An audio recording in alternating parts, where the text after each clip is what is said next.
अस्सलाम वालेकुम। क्या हाल है बेटा? खैरियत से हैं? हम लोग ठीक ठाक हैं। This is me Saqib Iqbal. Important question of matric mathematics के साथ आपके साथ यहाँ मौजूद हैं। ठीक है ना? तो हम कर रहे थे अपने इम्पोर्टेंट क्वेश्चंस को, और इन क्वेश्चंस के लिए हम बात कर रहे थे अपने तमाम कंडीशन की, कि हम जो है वो तम इस पेपर के अंदर अपने तमाम गेस्ट पेपर, अपने तमाम इम्पोर्टेंट क्वेश्चंस को सॉल्व करेंगे। ठीक है? तो हमारी ये थर्ड वीडियो है, और थर्ड वीडियो के अंदर मैं आपको सिखाना जा रहा हूँ यहाँ पे कि हम किस तरीके से ए क्रॉस बी करेंगे, ए बी क्रॉस सी करेंगे, या ए मल्टीप्लाई पर बी करेंगे, बी मल्टीप्लाई पर सी करेंगे। ये आपका सेट का चैप्टर है, चैप्टर नंबर 17। तो इसको किस तरह से करेंगे आए देखते हैं, करते हैं क्वेश्चन नंबर को। हम कर रहे हैं पार्ट नंबर 1। पार्ट नंबर 1 में हमसे क्या कहता है? ए मल्टीप्लाई बाय बी जो है किस तरह से निकालें। तो सबसे पहले तो ए का सेट आपको गिवन है। कितना गिवन है आपको? ए का सेट 1,2 गिवन है। फिर इसके बाद बी का सेट गिवन है, हमने क्रॉस का निशान डाला। और फिर हमने कहा बी का सेट हमें कितना गिवन है? 2,3। तो इसको हम किस तरीके से लिखें मल्टीप्लाई करके? तो मल्टीप्लाई हमें ऐसे नहीं करना, 1 × 2 = 2। तो हम पेयरिंग कर रहे हैं। 1 को 2 से पेयर करेंगे, फिर 1 को 3 से पेयर करेंगे, 2 को 2 से पेयर करेंगे, देन 2 को 3 से पेयर करेंगे। तो हम यहाँ पे करेंगे पेयरिंग। हम यहाँ पे मल्टीप्लाई नहीं करते, हम यहाँ पे करते हैं इसकी पेयरिंग। अब वो पेयरिंग लिखेंगे कैसे, अब ये समझिएगा। पहले आपने पेयरिंग क्या की कि 1 को पेयर बनाएंगे किससे? 2 से। तो अब यहाँ पे क्या लिखेंगे हम? किस तरह से लिखेंगे? हम लिखेंगे 1,2। ठीक है ना? 1 2 नहीं लिखेंगे, हम क्या लिखेंगे? 1,2। 1 का पेयर बनाएंगे किसके साथ? 3 के साथ। तो हम क्या लिखेंगे? 1,3। 1 3 नहीं लिखेंगे, हम क्या लिखेंगे? 1,3। फिर हम पेयरिंग करेंगे 2 को 2 से, तो ये हो जाएगा आपका 2,2। और इसके बाद है 2 को 3 से पेयर करेंगे, तो उसका मतलब ये हो जाएगा 2,3। तो ये बन गया आपका क्या? ए क्रॉस बी, यानी ए मल्टीप्लाई बाय बी। ठीक है, ये हो गई रिक्वायरमेंट नंबर 1। अब इसके बाद रिक्वायरमेंट नंबर हम देखें यहाँ पे। मैं बताऊँ करवाऊँ आपको कौन सा? फिफ्थ करवाता हूँ। ठीक है ना? तो फिफ्थ करवाऊंगा तो आपका पार्ट नंबर 4 आप खुद कवर कर लोगे। पार्ट नंबर 5 में क्या लिखा हुआ है? A cross A intersect B, and then cross multiply by B intersect C. तो सबसे पहला काम तो आप निकालें ए इंटरसेक्ट बी।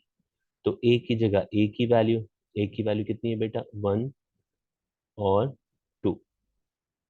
ये आपको सवाल में ऊपर गिवन है। फिर इंटरसेक्ट बी की वैल्यू कितनी गिवन है? 2,3।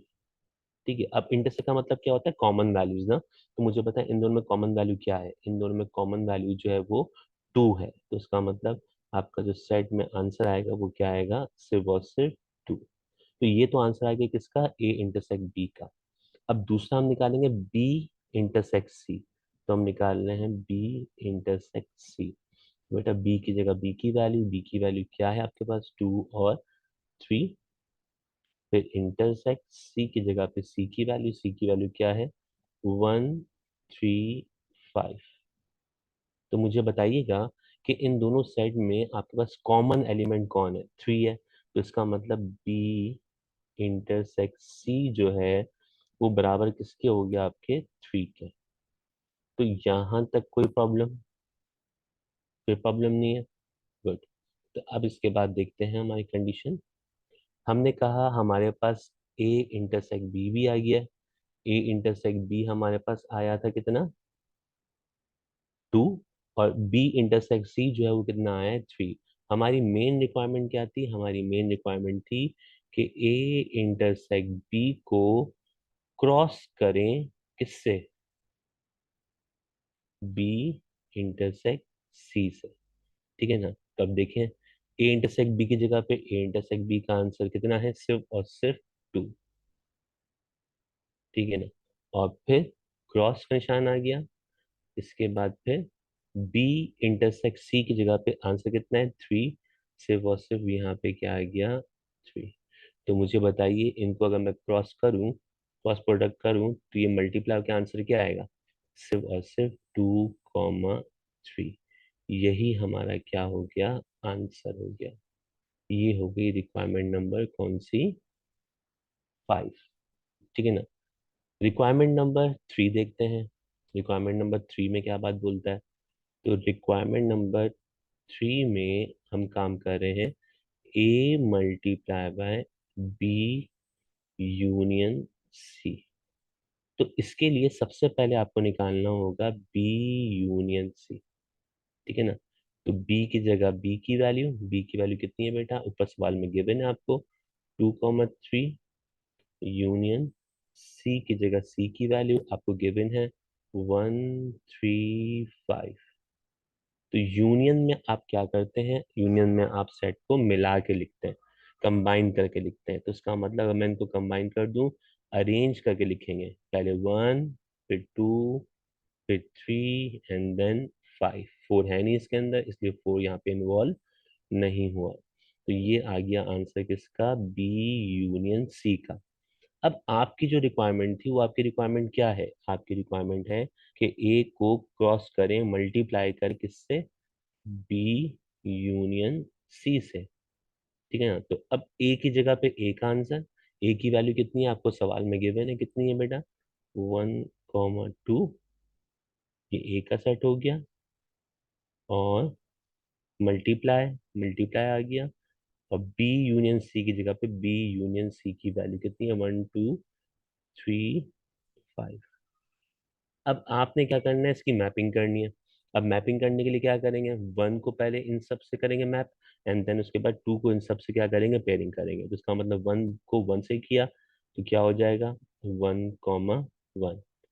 फिर 1 को 2 से करेंगे तो क्या हो जाएगा, 1,2।